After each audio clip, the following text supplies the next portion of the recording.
வணக்கம். ஆகாஷ்வாணி புதுச்சேரி செய்தி சுருக்கம் வாசிப்பவர் வீரமணி. புதுச்சேரி சட்டப்பேரவை தேர்தல் 2026க்கான வாக்கு எண்ணிக்கை வரும் மே 4ஆம் தேதி நடைபெற உள்ளதை முன்னிட்டு புதுச்சேரி தலைமை தேர்தல் அதிகாரி அலுவலகம் விரிவான ஏற்பாடுகளை செய்துள்ளது. புதுச்சேரி, காரைக்கால், மாஹே மற்றும் ஏனாம் ஆகிய 4 பிராந்தியங்களிலும் மொத்தம் 6 மையங்களில் வாக்கு எண்ணிக்கை நடைபெற உள்ளது. புதுச்சேரியில் மகளிர் பொறியியல் கல்லூரி, மோதிலால் நேரு அரசு பாலிடெக்னிக் மற்றும் தாகூர் கலை அறிவியல் கல்லூரி, காரைக்காலில் அறிஞர் அண்ணா அரசு கலைக்கல்லூரி முதுகலை மையம், மாஹேவில் ஜவஹர்லால் நேரு அரசு மேல்நிலைப்பள்ளி, ஏனாமில் டாக்டர் SRK அரசு கலைக்கல்லூரி ஆகிய 6 வாக்கு எண்ணிக்கை மையங்களில் பலத்த பாதுகாப்புடன் வாக்கு எண்ணிக்கை நடைபெற உள்ளது.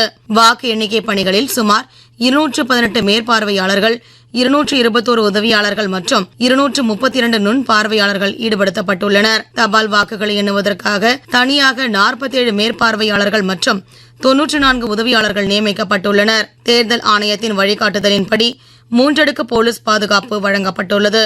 செல்லுபடியாகும் அடையாள அட்டை வைத்திருப்பவர்கள் மட்டுமே மையத்திற்குள் அனுமதிக்கப்படுவார்கள். மேலும் வாக்கு எண்ணிக்கை மையங்களுக்குள் மொபைல் போன் கொண்டு செல்ல தடை விதிக்கப்பட்டுள்ளது. வெளிப்படையான மற்றும் முறையான வாக்கு எண்ணிக்கைக்கான அனைத்து ஏற்பாடுகளும் தயார் நிலையில் இருப்பதாக தலைமை தேர்தல் அதிகாரி திரு பி. ஜவஹர் தெரிவித்துள்ளார்.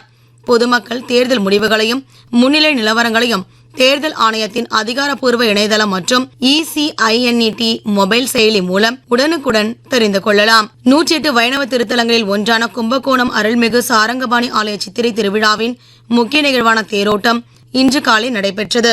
இத்துடன் இந்த செய்திச் சுருக்கம் நிறைவு பெறுகிறது.